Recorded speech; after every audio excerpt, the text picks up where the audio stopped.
ध्यान की सारी प्रक्रियाएं आपको वर्तमान में लाने के लिए बनी होती है। अक्सर लोग ध्यान करने से पहले यह जानना चाहते हैं कि ध्यान करने से उन्हें क्या हासिल होगा, मतलब कि ध्यान का परिणाम क्या होता है। यह गौर करने की बात है कि यह सवाल जो उसके मन में उठ रहा है, यह भविष्य की चिंता का ही रूप है, क्योंकि ध्यान तो अभी करना होता है, लेकिन उसका परिणाम हमेशा भविष्य में मिलता है। और इसी तरह हमारा मन कहीं ना कहीं भविष्य या अतीत की चिंताओं में घिरा रहता है, और ध्यान हमारे मन और मस्तिष्क को भविष्य और अतीत से खींचकर वर्तमान में लेकर आता है। और जब हमारा मन एक बार वर्तमान का मजा चख लेता है तो उसे वास्तविक आनंद का अनुभव होता है। एक इंसान की पूरी जिंदगी अगर 2 शब्दों में समाहित की जाए तो वो 2 शब्द होंगे सुख और दुख। सुख और दुख मिलकर एक ऐसा चक्र बनाते हैं, एक ऐसा गोला, एक ऐसा पहिया बनाते हैं कि इंसान जिंदगी भर उस पहिए में गोल गोल घूमता रहता है। और उस गोले में चलते चलते कभी वह दुख को पार करके सुख में पहुंच जाता है, लेकिन उसे उस वक्त यह नहीं पता होता कि यह सुख का गोला भी घूमकर फिर से दुख में लेकर आएगा, और इसी चक्कर में फंसकर आदमी का पूरा जीवन निकल जाता है। लेकिन अगर आप एक बार इस चक्र को समझ लेते हैं कि सुख और दुख दोनों एक ही गोले के 2 सिरे हैं, चाहे हम सुख से शुरुआत करें या फिर दुख से, आखिरकार हम दूसरे कोने पर ही पहुंचेंगे। अगर यह बात हमारा मन स्वीकार कर लेता है तो ही इंसान इस चक्कर से बाहर निकलने के बारे में सोचना शुरू करता है, और इससे बाहर निकलने का एकमात्र तरीका है ध्यान। क्योंकि सुख और दुख हमेशा अतीत और भविष्य से जुड़े होते हैं, और ध्यान हमें वर्तमान के आनंद से अभिभूत कराता है। आज मैं जो कहानी आपको सुनाने वाला हूँ वह आपको सुख और दुख के चक्कर से निकालकर वर्तमान के आनंद की एक झलक प्रदान करेगी। इससे पहले कि आप इस कहानी में खो जाएं, इस चैनल को सब्सक्राइब जरूर कर ले। एक बार की बात है, एक नौजवान युवक बुद्ध के पास आता है और उनसे कहता है कि हे बुद्ध, क्या आप मेरे एक सवाल का जवाब देंगे? बुद्ध ने मुस्कुराते हुए कहा, पूछो, क्या पूछना है? इसके बाद उस युवक ने कहा कि यह बुद्ध, मेरी उम्र अभी बहुत ज्यादा नहीं है, लेकिन मैं बहुत परेशान रहता हूँ, बहुत दुखी रहता हूँ। मैं आपसे यह जानना चाहता हूँ कि मेरे जीवन में अभी से इतने दुख है तो मेरी जिंदगी तो अभी बहुत बाकी है। क्या मेरे जीवन में तो बढ़ते ही रहेंगे? क्या इन दुखों से छुटकारा पाने का कोई रास्ता नहीं? यह सुनकर बुद्ध कहते हैं कि कहाँ है तुम्हारे दुख, मुझे तो दिखाई नहीं दे रहे। यह सुनकर वह युवक कहता है कि हे बुद्ध, दुख तो मेरे अंदर है, मेरे भीतर है, वो आपको कैसे दिखाई देंगे? यह सुनकर बुद्ध उस युवक से पूछते हैं कि क्या तुम्हें अपने दुख दिखाई देते हैं? वह युवक कहता है कि हाँ बुद्ध, मैं अपने दुखों को भली भांति देख पा रहा हूँ। तब बुद्ध ने पूछा कि दुखों का मूल क्या है? बुद्ध में और उस युवक में चर्चा चल ही रही होती है कि तभी एक भिक्षु दौड़कर वहां पर आता है। वह भिक्षु तथागत बुद्ध के कान में कुछ कहता है।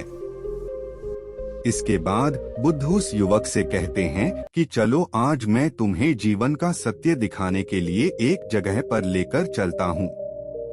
वहां पर तुम्हें कुछ भी नहीं बोला है, चुपचाप सारी बातें सुनते रहना है। इसके बाद तुम्हें अपने सारे प्रश्नों के उत्तर खुद ही मिल जाएंगे। यह कहकर वह युवक गौतम बुद्ध के पीछे पीछे चलने लगता है।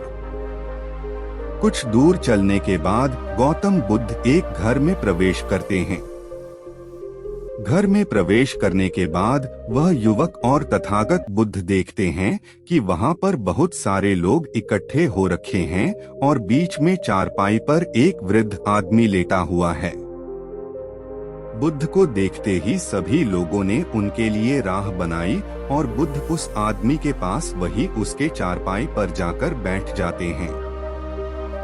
वो युवक भी पास में ही बैठ जाता है।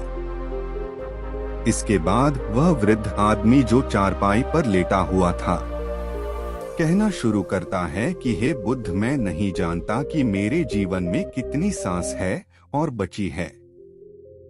पता नहीं किस वक्त मुझे भगवान के घर से बुलावा आ जाए।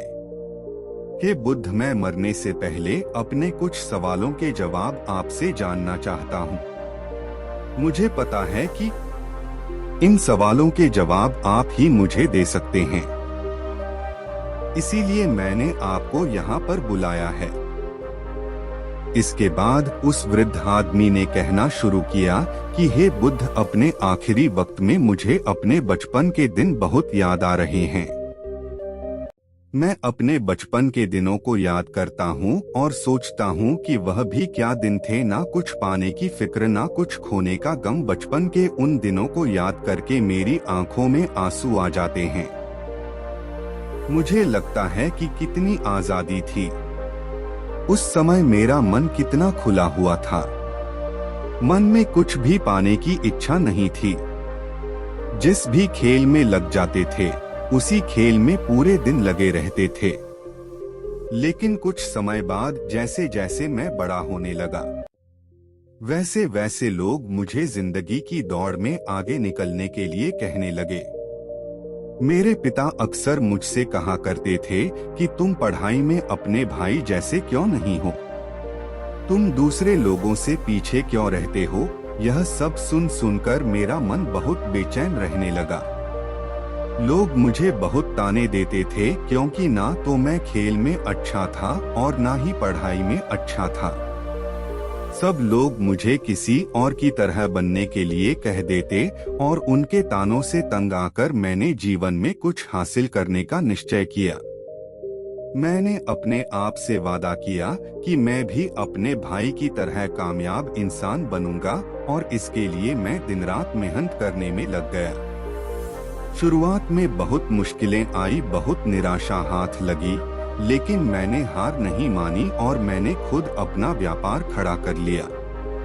उसके बाद मुझे कुछ पाने का एहसास हुआ।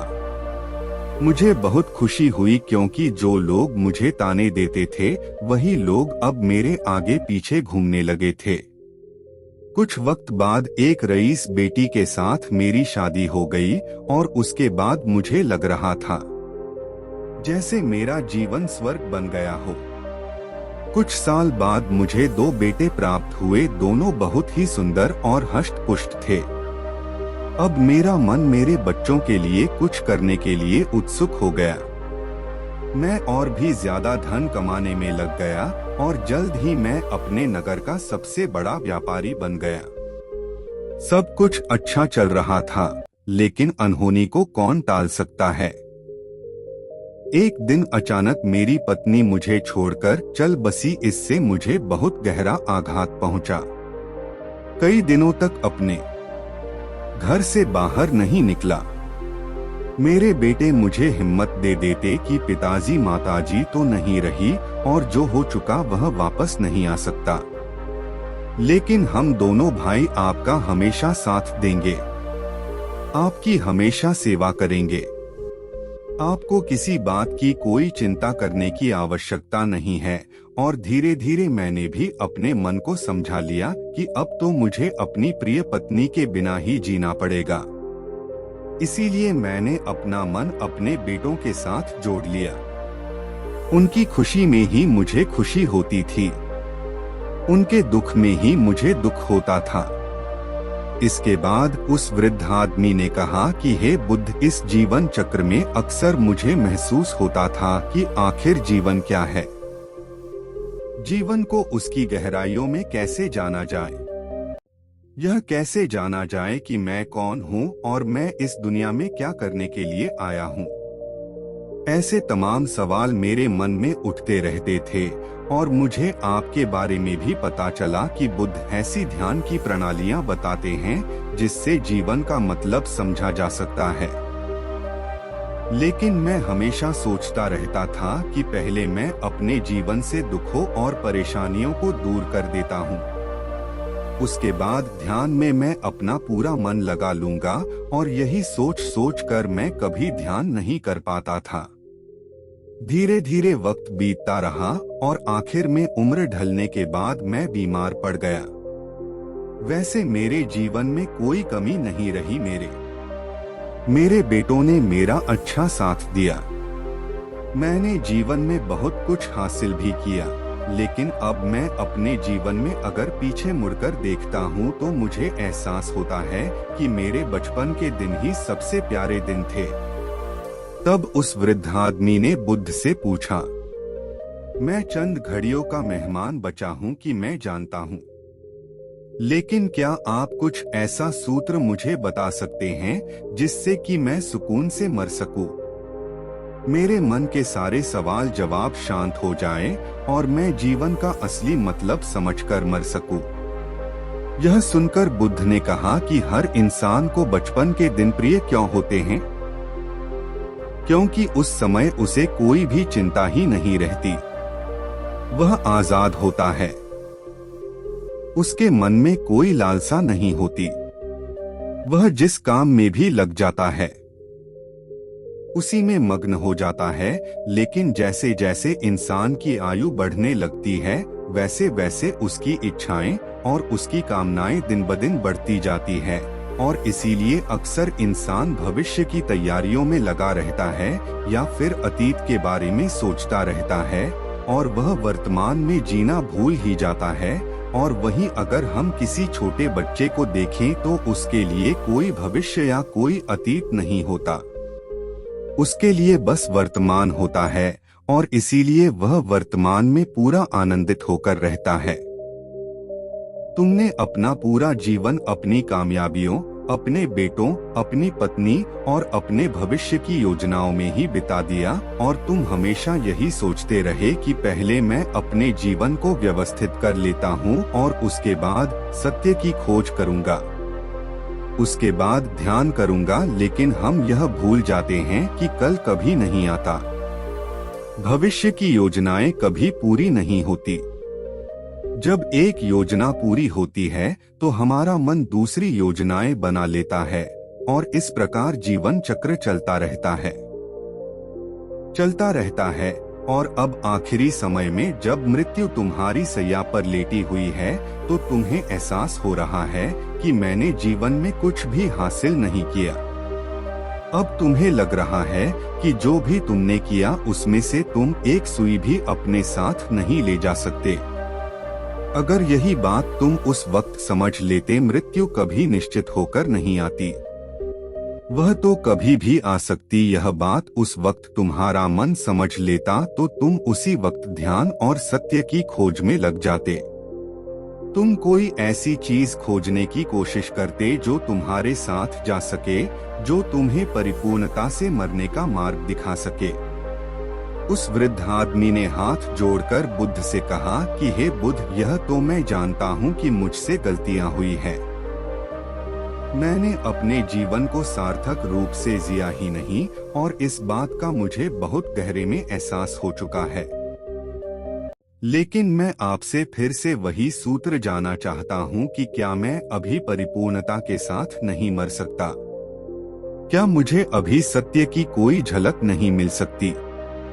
यह सुनकर बुद्ध ने उस आदमी का हाथ सहलाते हुए कहा कि अब तो एक ही सूत्र समझने लायक रह जाता है, और वह सूत्र यह है कि तुमने जीवन में जो कुछ भी पाया या जो कुछ भी खोया, वह सब यहीं पर छोड़कर चले जाओ। उसे अपने मन के साथ जोड़कर मत ले जाओ।